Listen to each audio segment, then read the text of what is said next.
Everyone probably thinks that I just gave up on the 1JZ IS300 build, but that's not the case. That's not the case. I've just been busy. All spring I've been busy. I've been traveling for work. I've been doing landscaping projects, and I just haven't had time to make any videos. I also had a couple things go on. I sold the LS400 that you guys saw on the previous video, which is kind of a bummer. But the good thing that came of that is I got a new lift installed in the garage here. So that is awesome. That is huge. This makes my life so much easier.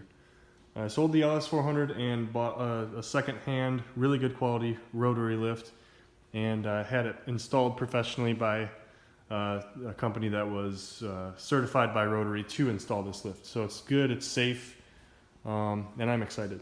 So this is the reason, or one of the reasons, why I haven't had any content lately, is because I've been working on getting this huge heavy lift home, and all my friends and everything that helped me, I really appreciate it.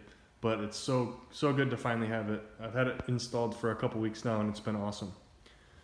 So that's why the videos haven't been happening, and obviously for good reason. And I was dinking around with the LS400 all spring. It was really problematic, just a bunch of little things, door handles, the oil drain bolt was stripped out, a bunch of stupid crap that wasn't even worth filming that I had to fix on it just to get it to, you know, make it a decent daily driver, which it was, and then I decided to sell it. Luckily for me, I was able to use the money to get the lift, and I was able to keep the AME shell and wheels, so those will be used soon on a new project, definitely a big body Toyota sedan. So stay tuned for that. That was really the only cool thing about the car was the wheels anyway, so I'm happy to have it gone, and definitely really happy to have a twin post lift in my home garage.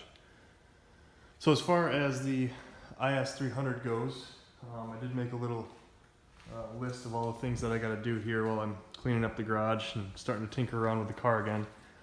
When we left off on the last video on this build, the engine wasn't even in. We were just installing the transmission and everything like that, and just checking out the engine, making sure everything was good maintenance wise, which it was. I didn't even have to put a timing belt, spark plugs, anything. All that was done in this. But I still have a lot of work ahead of me. I need to build a fuel return. I just ordered, since I have money now, I just ordered a Aristo fuel pump, which has the return integrated into the hanger, so that's going to make my life a lot easier. I have to install grounds, 2 grounds on each side of the engine and 1 on the transmission. I have to tighten my brake fittings from the ABS delete. I haven't tightened them, those are just kind of like mocked up where they are. I have to wire in the ECU, obviously, which is kind of, I've been kind of dinking around with it. I haven't, you know, made the plunge, which I will as soon as I have a fuel return belt. I'll be able to start wiring the ECU. The reason I haven't started now is because I don't want to be like turning the key on, checking voltages, and priming the fuel pump, because when I do so, it's just going to spit fuel all over the bottom of the car and onto the floor. So I need to have a fuel return set up before I can begin to wire everything in. My battery died over the winter, so I got to buy a new battery, unfortunately. The intake, which is going to be fun. I have to fabricate some kind of an intake here. I think I'm going to try to use the stock IS300 intake, which the main issue here is I need to have some place to mount a mass airflow sensor. So the JZS 171 mass airflow sensor actually goes into the stock airbox or intake tube, the stock IS300 intake tube. So I'm going to try to use that to save money, and the NA guys have confirmed that it doesn't rob horsepower.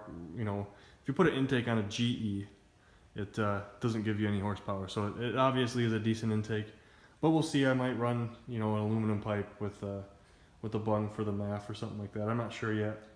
Serpentine belt, obviously. I need to buy upper intake or radiator, upper radiator hose. I have to buy throttle cable. As you can see here, the throttle cable is about 6 inches too short. This part right here needs to be in this location, so we're 6 inches too short. You can use a mid-90s Toyota Camry 4-cylinder or V6 throttle cable, which I need to make a trip to the junkyard to get that. I have some hoses I need to run for the valve covers, which you can't see because the cover's on right now. The power steering reservoir is going to be fun because it obviously is going to have to be mounted somewhere on this side of the engine bay, and there's not a whole lot of room here, so I don't know what I'm going to do there, but I'll let you guys know what I figure out. I need to install my intercooler, which I did receive an intercooler and piping kit, just like a generic eBay intercooler, which I'm going to be using. What else?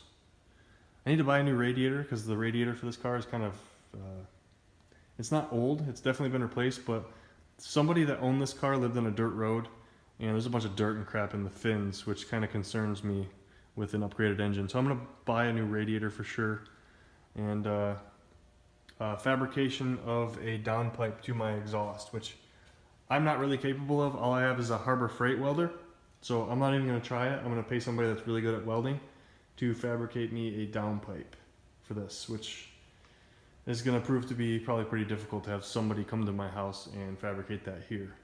But that's all I need to do pretty much to get this thing running, aside from putting the interior back together. And well, I need a window regulator there, I can see, which is going to cost more money, but little things like that aren't a big deal. I'm just trying to get this thing running so I can start going to drift events. So this is just a one-cut talk video about the current status of the IS300, and I'm still here, I'm still working on it. I just been held up with the LS400 project, work, and being out of the country for work and everything like that. I just haven't had time to get going on this project, but she's still here. The engine's in. I just am waiting on the fuel pump at this point to really get things rolling. But if you guys are excited to see the project, please like the video, share it, whatever, subscribe for sure. And there's gonna be a lot more content on the swap part, the wiring of the stock ECU and stuff like that. So stay tuned for all that, and I'll talk to you later, guys.